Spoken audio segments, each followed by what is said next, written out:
Antonio Pérez Collado, ¿qué hay? Buenos días.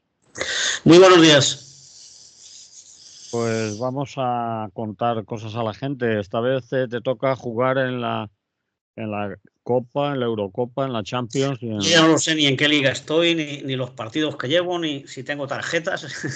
Muy poco entrenamiento, muy mal entrenado.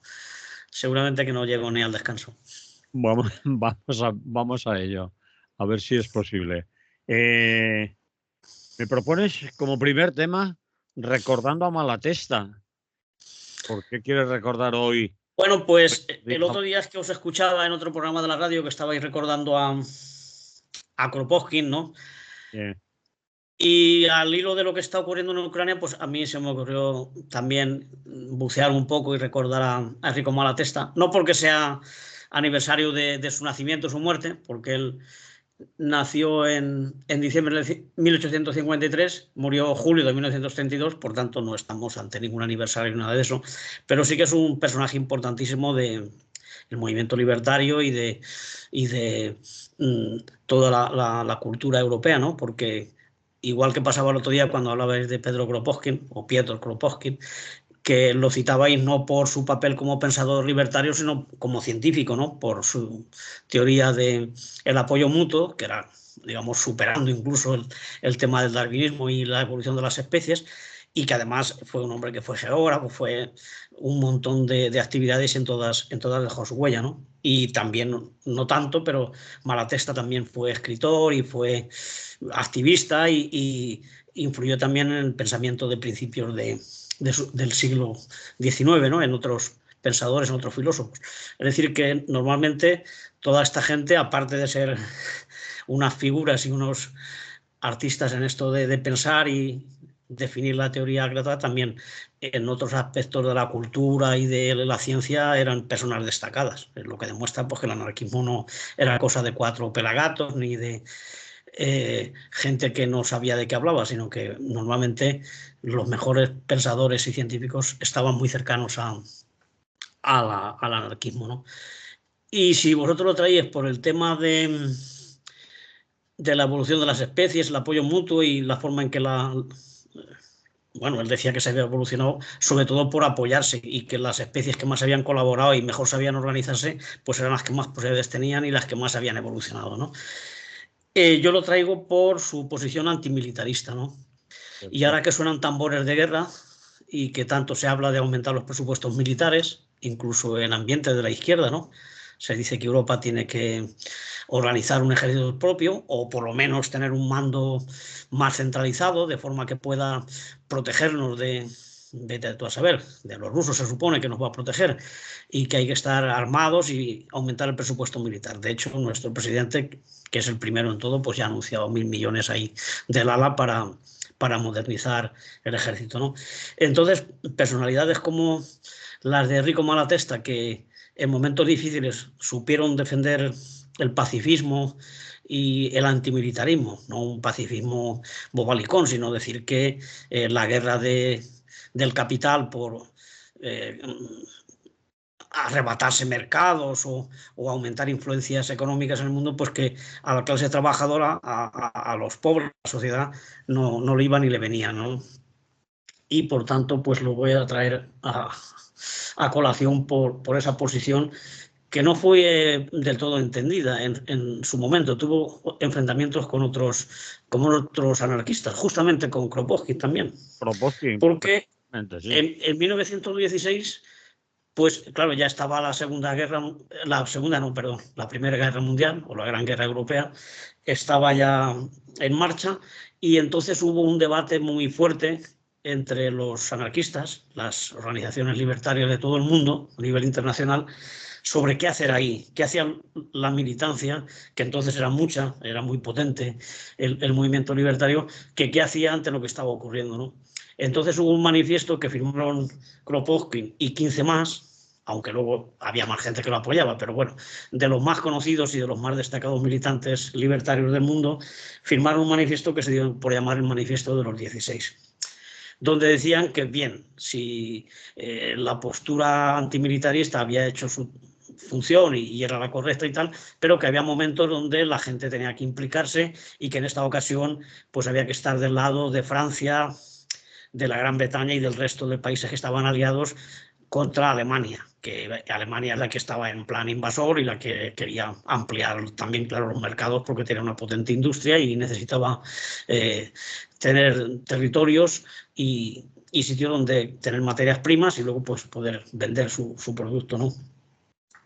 En contra, pues Kropotkin dijo que no había cambiado nada, que las guerras entre los ricos era justamente para eso, para enriquecerse más y para conseguir mercados, y que ahí la clase trabajadora no tenía por qué matarse. Mala testa, ¿Perdón? Quiere decir sí, rico mala testa, que he dicho Kropotkin, no.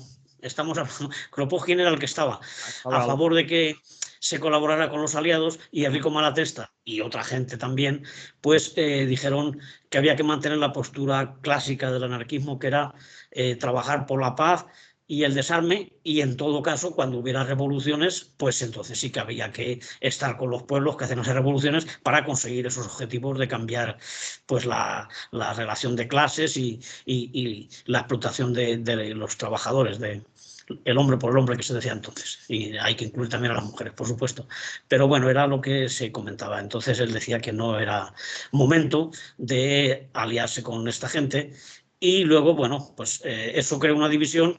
No pudo haber una postura unitaria en el movimiento libertario, y cada cual, según el país, pues apoyó más o menos, o sea, hubo gente que se declaró insumisa, o se hicieron objetores, o desertaron para no luchar en una guerra contra otros hermanos, que también eran trabajadores, evidentemente. Ocurre en todas las guerras, que los dos que están en las trincheras pues son trabajadores y son gente del pueblo, ¿no? Los ricos y los grandes generales pues normalmente están en sus despachos y en otros sitios. Y por tanto no fue posible esa postura unitaria, que creó una división pues bastante fuerte, ¿no? Y lo he querido traer por eso, porque al hilo de lo que ha ocurrido con Ucrania y el cambio de posición ahora de los Estados Unidos, o mejor dicho, bueno, del gobierno que encabeza Trump, porque Estados Unidos es mucha gente y hay muchísimas opiniones, pero por lo menos el gobierno ha cambiado su posición y ha dejado a Europa en una situación en la que, si sigue con lo que decía antes, de que había que apoyar a Ucrania y hacer que se retiraran las tropas rusas de los territorios que habían ocupado, pues bueno, ahora en solitario seguramente Europa no podría hacer frente al gasto y al suministro de materiales que se hace falta para enfrentarse a una maquinaria de guerra como es el ejército ruso, ¿no? Por mucho que han sorprendido, porque en un principio se llamaba Operación Especial, que iba a durar unas semanas, y al final pues ahí los tenemos año tras año ya, muchísimo tiempo, donde han perdido algo de terreno, pero no han conseguido ni entrar en Kiev, ni hacer que se rindan, ni cosas así. Igual Trump ahora sí que lo consigue, amenazando y diciendo que ya no les va a ayudar y todo eso. Y entonces pues ahí vuelve a surgir lo mismo, que desde la izquierda se está especulando sobre si hay que apoyar a Ucrania, porque al fin y al cabo pues es Europa, quiere entrar en la comunidad europea, y al fin y al cabo el invasor es el otro, y que por tanto pues no solamente por salvar Ucrania, sino porque otros países como Finlandia o como las repúblicas bálticas pues podrían ser el siguiente objetivo del ímpetu guerrero y expansionista de Putin, y que hay que defenderse, que hay que estar armados y tener ejércitos potentes si queremos defender nuestras libertades y nuestros derechos y todo esto, ¿no? Y por tanto, pues eso, si ya hay gente de la izquierda que ese discurso más o menos lo está asumiendo, y de hecho no se opone a que haya incremento en el presupuesto militar, que el presupuesto militar pues es para armas y es para la guerra, que duda cabe. En ese caso, las posiciones antimilitaristas pues se ven un poco debilitadas, ¿no? Y por tanto, pues yo creo que habría que seguir trabajando en ese campo. A mí me parece que los grupos antimilitaristas que hay aquí en Europa, y que también hay dentro de Ucrania, y que las hay también en Rusia, hay gente antimilitarista en Rusia que les está pasando canutas y que son perseguidos y encarcelados por oponerse a las guerras, pues en Ucrania ocurre lo mismo, y también hay mucha gente que no quiere la guerra, que está desertando, y gente que ya está harta de que se esté perdiendo tantas vidas y tanta riqueza y los hogares y las propiedades de la gente humilde, para que luego pues entre dos se lo disputen ahí en los despachos y no tengan en cuenta el sufrimiento que ha tenido que soportar este pueblo, ¿no? Igual que Rusia también supone grandes sacrificios para la gente, sobre todo para los que tienen que ir al frente, ¿no? Así es que me parece importante que se sigan defendiendo desde el ámbito alternativo y libertario posiciones pues, de rechazo a la guerra, a todas, incluida esta, por supuesto, y también al incremento del armamento militar. El que tengas más armas no quiere decir que vas a estar más seguro. Es imposible prevenir de dónde te puede venir el golpe, y la capacidad mortífera de las armas que hay en estos momentos, pues pondría en peligro la vida de la Tierra por 3 o 4 veces. Es decir, podemos destruirnos varias veces con las armas que ya hay. Si encima ahora le damos un impulso a la fabricación y tráfico de armas, pues estamos poniendo, como digo, en riesgo no solamente la vida, sino también pues, las libertades y derechos.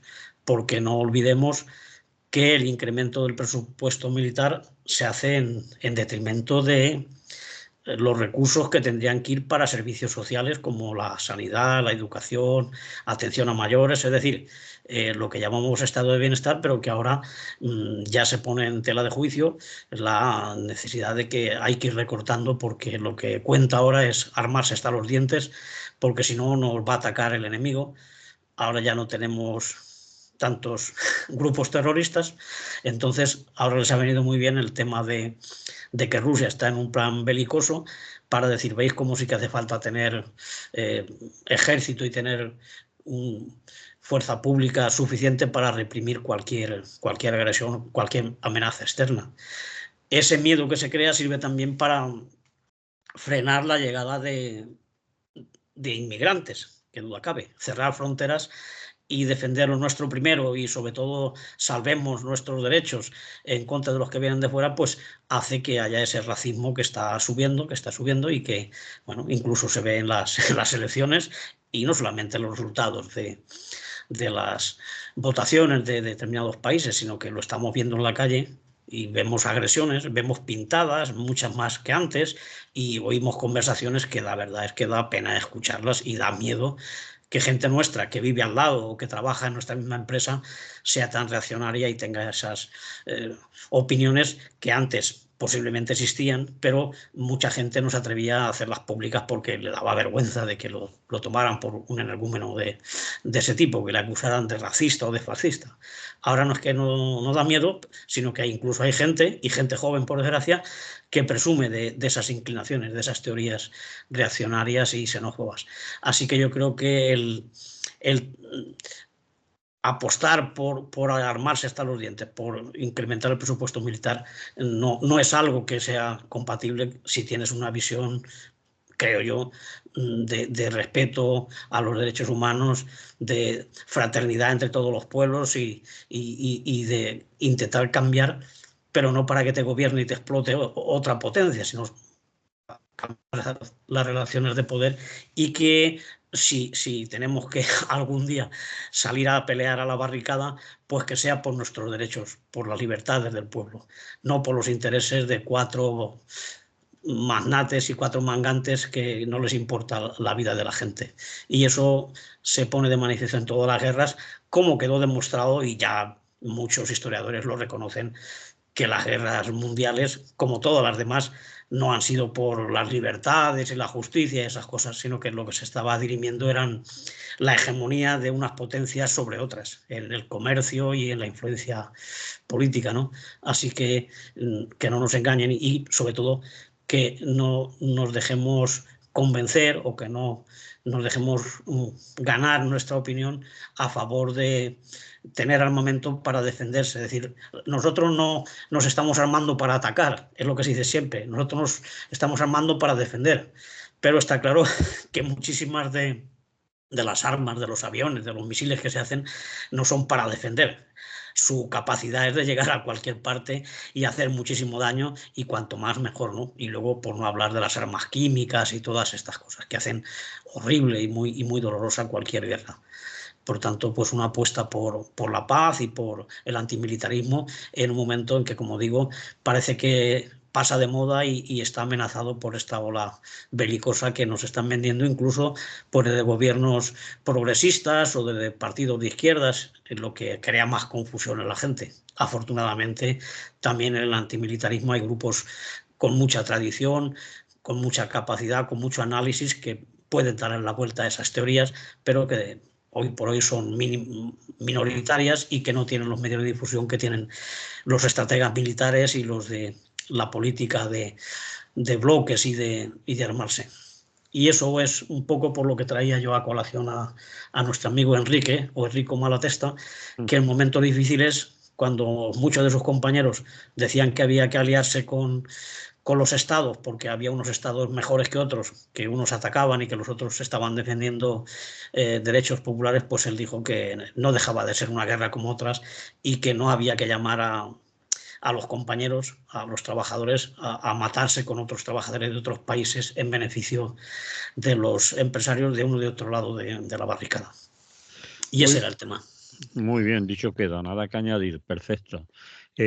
Cambiamos de asunto. De tercio. De tercio, sí. Nos vamos a otra cosa, antes de poner música. Me hace gracia. Ni flu, ni fla. Bueno, Explica el titular. algo de fácil que tiene.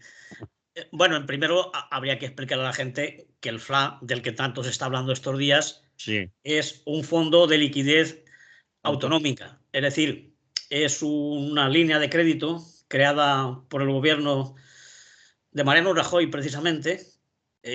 Supongo que los demás partidos estuvieron de acuerdo en 2012, porque como consecuencia de la crisis que hubo en 2008 y por ahí, pues había dificultades en muchas comunidades autónomas para tener liquidez y para conseguir préstamos.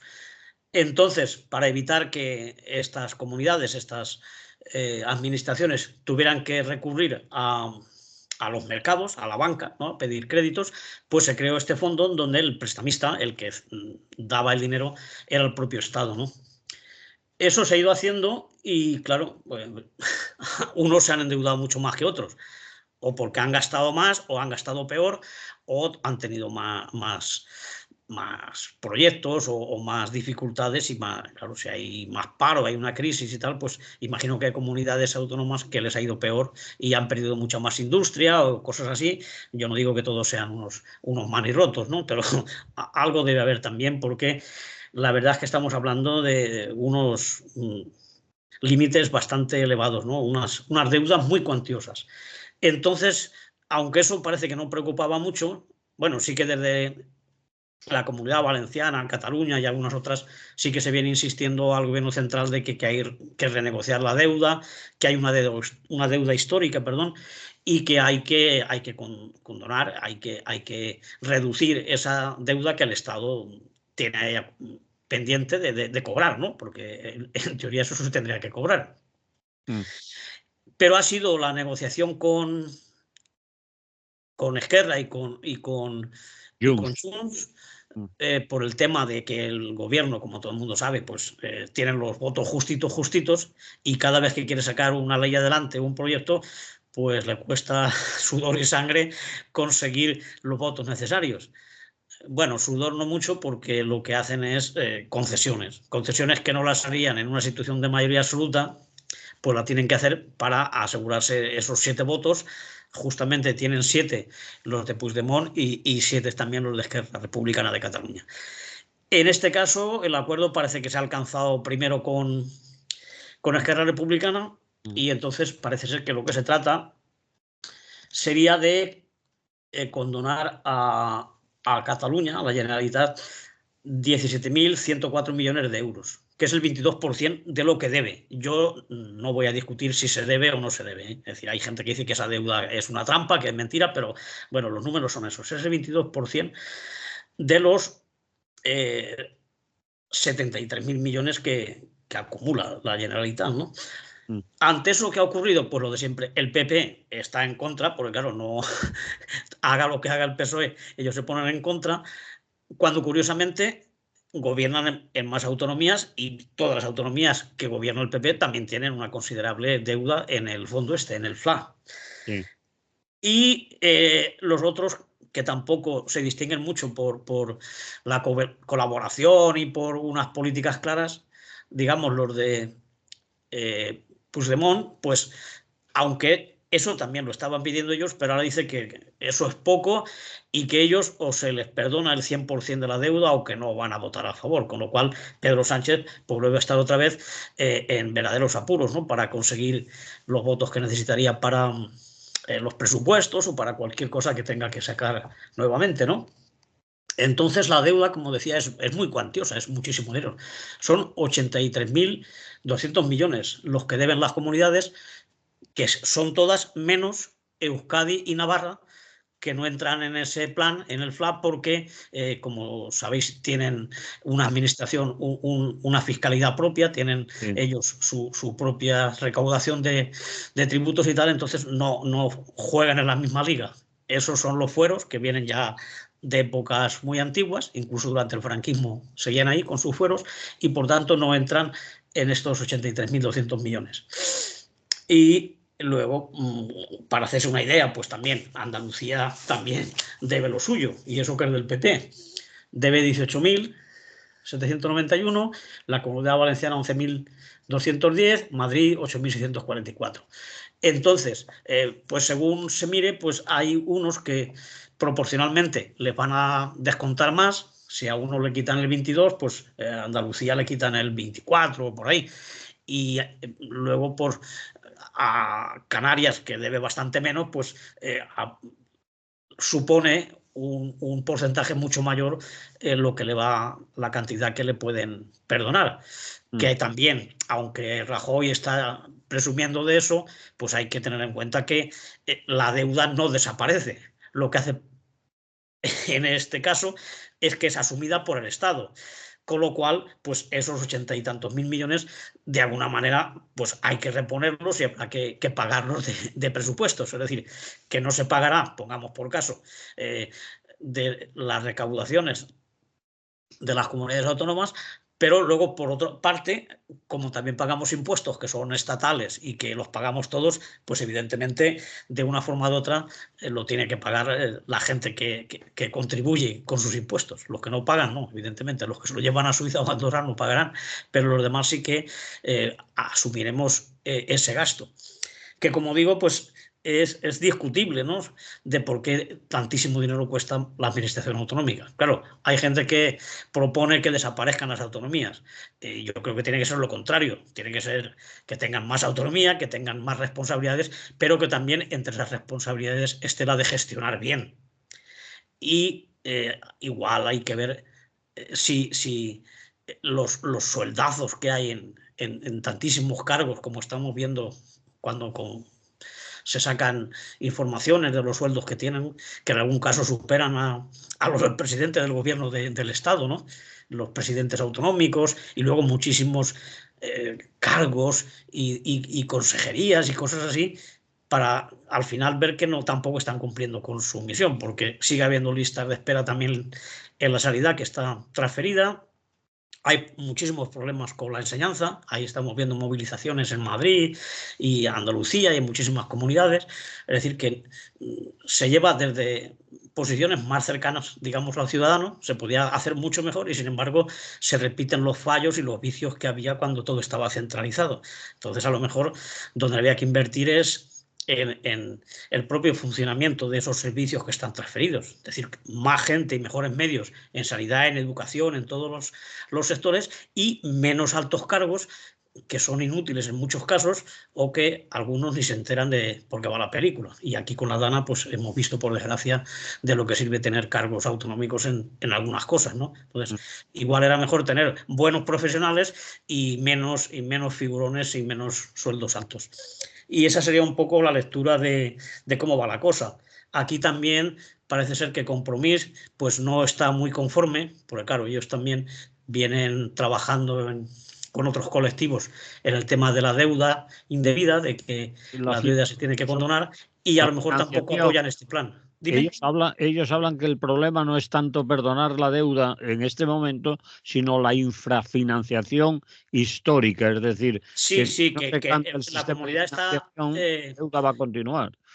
Claro, es que parece ser que cuando se hicieron estos planes de financiación, pues hace ya muchos años no se han modificado y en muchas comunidades, aparte de que ya arrancaba con diferencias, es que también pues, ha aumentado la población, han aumentado las inversiones y por tanto no se financian adecuadamente, según se dice, ¿no?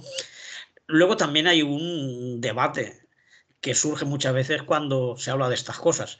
Es decir, ¿por qué unos tienen que pagar más que otros? Pues bueno, eso es entendible, ¿no? Es decir, las comunidades y los ciudadanos que más tienen, que más ganan, tendrán que aportar más para que se pueda repartir, porque si no a los que tienen menos, ¿de dónde se les va a dar, no? Entonces siempre habrá algunos que paguen más. Yo no digo que sea justo lo que se financia la Comunidad Valenciana, ni mucho menos.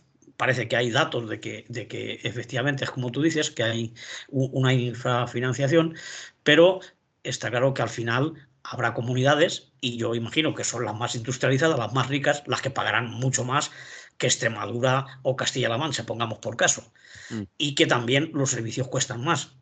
En Castilla-La Mancha o en Extremadura o en Galicia, pues llevar a un niño al colegio o llevar a un enfermo al hospital más cercano cuesta muchísimo más pues, que en Navarra o que en Asturias, pongamos por caso. Bueno, Asturias era un caso intermedio, O que pongamos por aquí, caso o en que aquí, Cantabria o otro sitio, o que aquí así, en o Valencia. Madrid. Sí, Sí, cuesta mucho más, lo tienen que tener claro la gente, a lo mejor no, y se preguntarán, ¿y por qué cuesta mucho más? Por la dispersión geográfica. hombre, claro, porque está mucho más separado, hay menos centros, entonces los hospitales están más lejos, hay muy poca población, con lo cual para tener un colegio que pueda tener aulas con 20 o con 25 niños, pues hay que juntar criaturas de muchas aldeas, eso supone llevarlos el transporte, comedor, muchísimos servicios, que eso en una comunidad como Madrid, que tiene tantísima población, pues no es lo mismo, ¿no? Y eso se Correcto. tiene que entender que habrá gente que tendrá que recibir más siempre. Sí, sí, sí, eso es, por eso. Ese es el caso. Pues nada, si lo dejamos aquí, era justamente pues un poco al hilo de lo que está ocurriendo con esto del FLA, que es un debate de los que tienen el PP y el PSOE que van a muerte y entonces cualquier cosa les va a servir para seguir con esa guerra. Pero está claro que los unos lo han hecho porque están negociando con Puigdemont y los otros se oponen pues porque se oponen siempre, aunque como digo, las comunidades del PP también saldrían beneficiadas. Así que hay una pelea un poco confusa y ya veremos cuando se llegue a votar, porque esto todavía está en marcha, qué es lo que pasa y qué partidos son los que aguantan y mantienen el gobierno de Sánchez o cambian el voto y entonces pues o no se aprobará o tendrían que cambiar los contenidos para ver si así el PP se abstiene o vota a favor, aunque me cuesta entender que en esta legislatura vayan a votar alguna vez a favor del gobierno.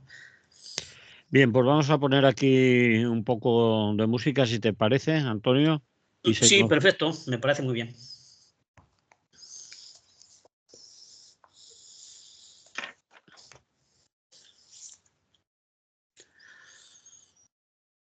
Seguimos en Radio Clara, estamos en Es lo que hay, hablando hoy con Antonio Pérez Collado. Y vamos a seguir con otros temas. Nos quedan ya menos minutos, ¿eh? Antonio, para que te hagas una idea. Sí, sí, me la hago, me la hago. Vale. La culpa no fue de la abstención. ¿Te refieres a? Bueno, tampoco es muy original. Lo he transformado de aquello de que la culpa fue del chachachá, ¿no? Sí. Y aquí la abstención. Bueno, pues no estamos afortunadamente en vísperas electorales, pero yo imagino que, como ocurre siempre, pues desde posiciones de compañeros y compañeras, de gente cercana, siempre se nos dice, la culpa es vuestra, ¿ves? Os habéis abstenido, la abstención es darle un voto a la derecha, en fin. Viene Eh, muy bien. En vez de echarle la culpa a los partidos de izquierdas que por algo están hundiéndose, pues la culpa es de los que en teoría no han participado en la campaña ni a favor ni en contra, porque con independencia de que si nos preguntan, pues la gente dice, oye, pues yo no voy a votar, a mí no me gusta votar, ya hay gente que lo dice, pero campaña organizada por el boicot y por conseguir más abstenciones, yo no recuerdo prácticamente ninguna, ¿no? Y bueno, si me pongo a recordar, lo que más recuerdo es cuando la CNT pidió el voto para el Frente Popular, ¿eh? O sea que casi sería al revés. Claro, al revés, para votar. Me conozco a muchos libertarios que votan, ¿eh?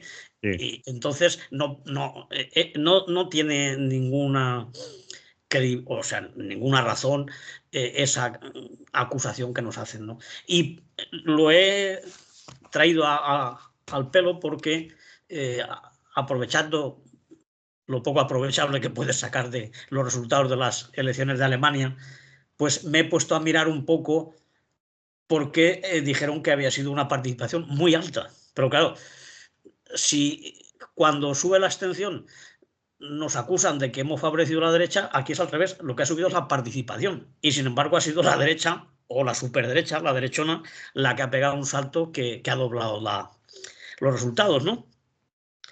Y veamos, por ejemplo, ahora en 2025, o sea, recientemente, solo ha habido la abstención del 16%.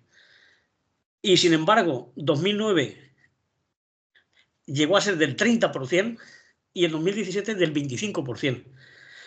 Y en 2017 ganaron los socialdemócratas, que son los que ahora se han hundido, y en el 9 había ganado la socialdemocracia. O sea, perdón, la socialdemocracia no, la democracia cristiana, que son los otros, que son los que ahora han ganado también.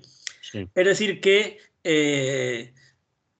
es la participación alta, en este caso, pues ha permitido que sea la derecha la que suba, ¿no? Con lo cual, no es muy científico el dato ese de que la abstención favorece a las posturas conservadoras y que si votáramos mucha más gente, pues ganaría la izquierda. Pues no, en Alemania ha votado muchísima gente y a punto ha estado de ganar la extrema derecha. Y en España tampoco es muy diferente. También he mirado un poco resultados de distintas épocas. Una de las más altas fue 1979, ya ha llovido, ¿eh? Sí. Y allí llegó a haber el 32% de abstención. Ganó la UCD, no era ni una cosa ni otra, ¿no? Pero luego, con el 20%, ganó el PSOE, además con el 82, en el 86 también ganó el PSOE, con un 29% de abstención, y en las últimas, pues ha habido un 30 y pico que ha ganado el PSOE, ¿no? Es decir, que normalmente hay una abstención bastante alta en España y eso no hace que gane el PP o que gane Vox o cualquiera de los que queramos decir que son de derechas. Por tanto, pues parece que es una obsesión que no tiene ninguna base de manejar datos, el decir que si no vota la gente en índices muy altos, pues que el peligro es que gana la derecha. Entonces yo creo, y vamos, no es que yo lo crea, es que es una evidencia que lo que hace que baje la izquierda, además de forma constante y sistemática, es el desencanto que produce en antiguos votantes, en clase trabajadora, pongamos un poco la expresión así, el programa que se incumple, o incluso que ni se presentan ya programas que sean calificables de verdadera izquierda, ¿no? Entonces eso pues hace que la gente pues, se desengañe y al no haber alternativas creíbles, pues o no vota o vota opciones que son muy populistas, que engañan con las promesas que hacen y con sus eslogan y son los que le quitan el voto que ha perdido la izquierda. O sea, no es que se lo quite la derecha, es que lo pierde la izquierda. Y ahí está esa crisis y ahí está de como en Francia, en Alemania, España está así, todavía se mantiene gobierno, pero con apoyos de otros partidos, de partidos socialdemócratas, en el Reino Unido también, pero bueno, eso puede cambiar en una legislatura o dos. Es decir, que en Europa avanza mucho la derecha, pero es porque retrocede mucho la izquierda. Y oímos mensajes pues que podrían ser asumidos por partidos de derechas en el tema de la inmigración, en defender los servicios públicos, en muchas cosas. La gente no se siente reconocida, no se reconoce en esas propuestas o en esas leyes que sacan que perjudican claramente a la gente que en teoría son votantes naturales de esos partidos que defraudan a su electorado. Entonces, los libertarios, hagamos lo que hagamos, no tenemos ninguna culpa en ese resultado, ni aquí ni en Alemania. Y ahora se ha visto muy claro en la República Federal de Alemania, ¿no? Que han pegado un subidón y que, sin embargo, pues la izquierda ha sufrido un batacazo. Bien es cierto que también hay otra izquierda mucho más alternativa o más radical que sí que ha subido, ¿no? Sube en Alemania y se mantiene en otros sitios, ¿no? Y luego también dato esperanzador es que cada vez hay más separación entre lo que es las elecciones y los resultados de los partidos y lo que dice la calle. Vemos en Argentina está la gente en la calle. En Estados Unidos hay muchísimas protestas después de la victoria de Trump. En España, incluso en ciudades y comunidades que ha ganado el PP y gobierna el PP, estamos viendo manifestaciones masivas por la vivienda, por la sanidad. Es decir, que hay otra realidad que no se mide en resultados electorales. Y yo creo que es ahí donde también hay una oportunidad o una esperanza de que la cosa puede cambiar. Pero desde luego la política institucional en el Parlamento pues es normal que tira a la gente para atrás. Pero no es culpa ni de la propia gente ni de quienes nos consideramos igual en un alarde de exageración o de optimismo nos consideramos libertarios, ¿no? Igual no lo somos, pero por lo menos vemos que esa posición que hemos mantenido siempre pues tiene sus razones de ser y no nos la quita la actuación de los partidos. Al revés, cada vez podemos vernos más confirmados en las posiciones que teníamos de antiparlamentarismo y de no participar en la farsa de un voto cada 4 años. Nosotros queremos estar más días y eso ahora lo está demostrando mucha gente en la calle y autoorganizándose y creando colectivos en los pueblos, en fin. Es bastante más esperanzador eso que lo de confiar que la izquierda reaccione. Y ese será el tema. Muy bien. Y además ahora lo vamos a concretar con lo último que nos has propuesto para comentar hoy, y es la huelga convocada por CGT en solitario en todo el Estado español y que está funcionando por las imágenes y lo que hemos visto en redes sociales hasta ahora ha funcionado muy bien. Una huelga contra algo que le quieren colar tanto la empresa como los sindicatos, digamos, establecidos que aquí consideramos del régimen o agentes sociales, gente que suele firmar cosas a espaldas de los trabajadores sin consultarles, sin tenerles en cuenta, gente que ni trabaja a lo mejor en esa empresa, sino que son asesores sindicales, gente de despacho, abogados y demás, que se suelen sentar a negociar con el empresariado y que los trabajadores, eso denunciaba, por ejemplo, ayer en algo que escuché de algún compañero de CGT en una especie de meeting y charla con los trabajadores, que le decía que los propios afiliados de esos otros sindicatos no eran capaces de conseguir que sus delegados sindicales les entregaran lo que estaban firmando y negociando. Pues vamos a hablar de eso, de la huelga de correos como prueba del algodón, dices tú, prueba del algodón, ¿por qué? Hombre, yo creo que es una prueba de que algo está cambiando, ¿no? Y de que no hay una unanimidad en aceptar eso de los sindicatos, que ya sabes entonces en la tele quiénes son y opinan de si hace frío, de si suben los precios de cualquier cosa, de las pensiones, cuando los pensionistas no han delegado en ellos. Es decir, hablan de todo. Les ponen los micros y además parece ser que es una postura muy común de todos los medios masivos de comunicación, sobre todo todos los estatales. Es decir, hay que sacar a esta gente cuando ocurra cualquier cosa, que hablen siempre, porque si no pierden representación y pierden incidencia en la calle. Ya lo vimos la última convocatoria que hicieron, de unas concentraciones que no estaban ni los delegados, evidentemente. Y entonces solo el apoyo de la administración, de las empresas y de los medios de comunicación hacen que tengan ese protagonismo que en la calle no tienen ni quieren tenerlo, porque tampoco lo buscan, ¿no? Y por tanto, pues esto de hoy es una prueba. Ya hemos comentado en alguna ocasión que en Cataluña, por ejemplo, pues la mayoría de conflictos y la mayoría de huelgas las convoca CGT, en este caso CGT, y algún otro sindicato alternativo, ¿no? Pero es que ahora estamos hablando de empresas de ámbito estatal y que ya lo hemos visto también, movidas importantes en el Corte Inglés, en Amazon, en otros sitios. Es decir, no solamente se da en Cataluña. Luego también tendríamos el caso de Galicia, con la Confederación Sindical Gallega, en el País Vasco, ELA y STV, es decir, hay otras realidades y otras mayorías. Pero es que luego está pues este del anarcosindicalismo que poco a poco y en determinados sitios pues sí que consigue arrastrar a mucha gente.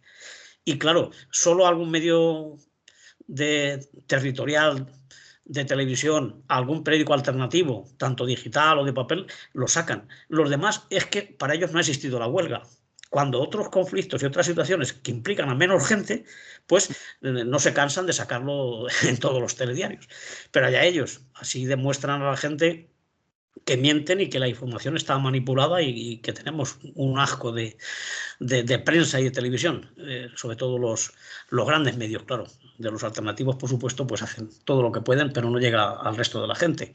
Entonces, en este caso, se está protestando por un acuerdo marco que han llegado estos sindicatos que has dicho tú, comisiones, UGT, CSIC y sindicato de correos, sindicato libre creo que se llama, también tienen narices, pero bueno, se lo han puesto y es legal que se llame libre, de correos.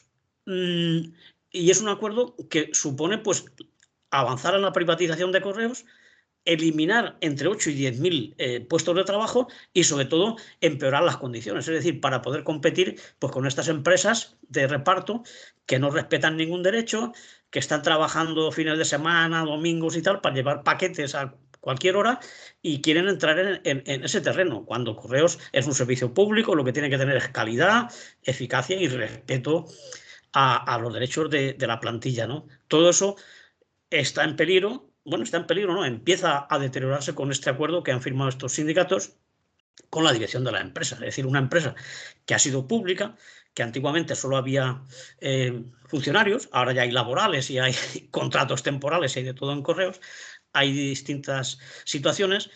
Los empleados con derechos, los que eran funcionarios, por supuesto, prácticamente todos se han jubilado o están a punto de hacerlo.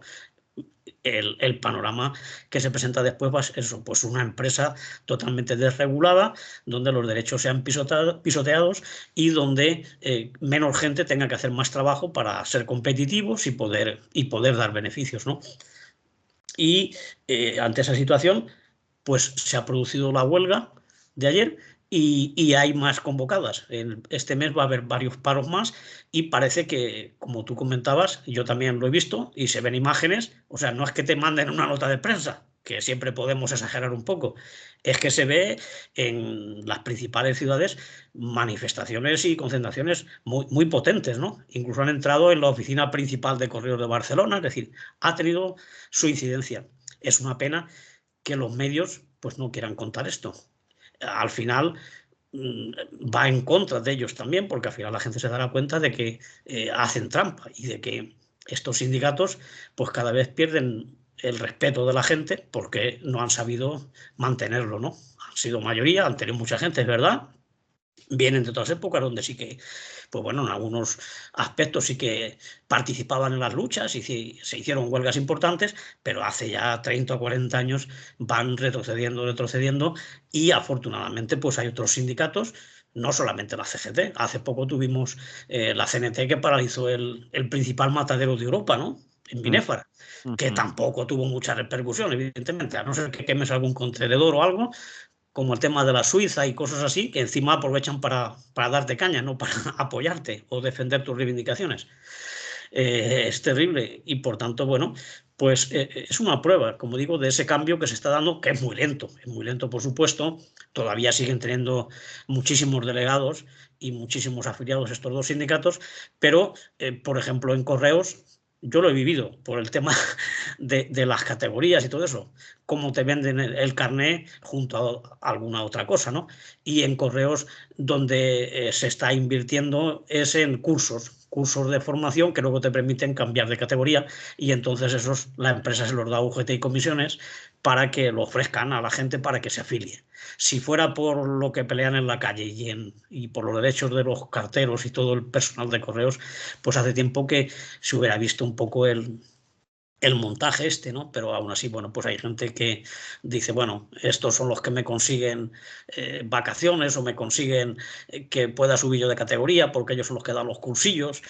Y ahí es donde está un poco el banderín de enganche, de cómo afilian y mantienen todavía luego tantos delegados cuando hay elecciones. Pero porque no hay un proceso limpio y donde todo el mundo, todas las organizaciones sindicales participen en igualdad de condiciones. En ese caso, otro gallo nos cantaría, ¿no? Pero en fin, hay que seguir peleando y yo imagino pues esto a la gente que está en CGT de Correos, que por cierto es una de las secciones importantes desde hace muchísimos años. La CGT de Correos siempre ha sido muy activa y muy luchadora, incluso con todos los elementos que tiene en contra, ¿no? Y ahí aguantan y esto es una imagen, porque mucha gente que no es afiliada ha participado en estos paros. Se ha visto oficinas donde había pues mucha gente, que incluso había departamentos que estaban totalmente vacíos. Entonces, no solamente han participado los afiliados y los delegados de CGT, sino otra mucha gente que está viendo que es verdad lo que dice CGT y que la amenaza de recortes y destrucción de empleo es real. Y ahí no importan las siglas, lo que importa es la defensa de los derechos. Y eso pues lo ve la gente y está bien. Es, por tanto, interesante esta primera huelga que ha habido ayer y que veremos en los próximos días se mantiene o incluso aumenta la participación. Y a ver si esto pues se ven obligados a retirar los acuerdos o a abrir otra negociación donde no sea tan negativo el resultado. Muy bien, pues con esta historia y con esto que nos has contado terminamos, Antonio. Pues muy bien, otro día encontraremos más temas para poder hablar Eso es, y más para... tiempo. Bueno, más tiempo en este espacio no hay, para eso tenéis que ir a las tertulias, que Ay, ahí, ay, ay, sí que aquí, ahí hay los también no lo tiempos. comemos todo, ¿eh? También nos quedamos cortos. Muy bien, pues gracias por estar ahí, que haya salud y nos volvemos a oír por aquí cualquier día. Pues Cualquier muy bien, pues muchas gracias y saludo a toda la audiencia. salud.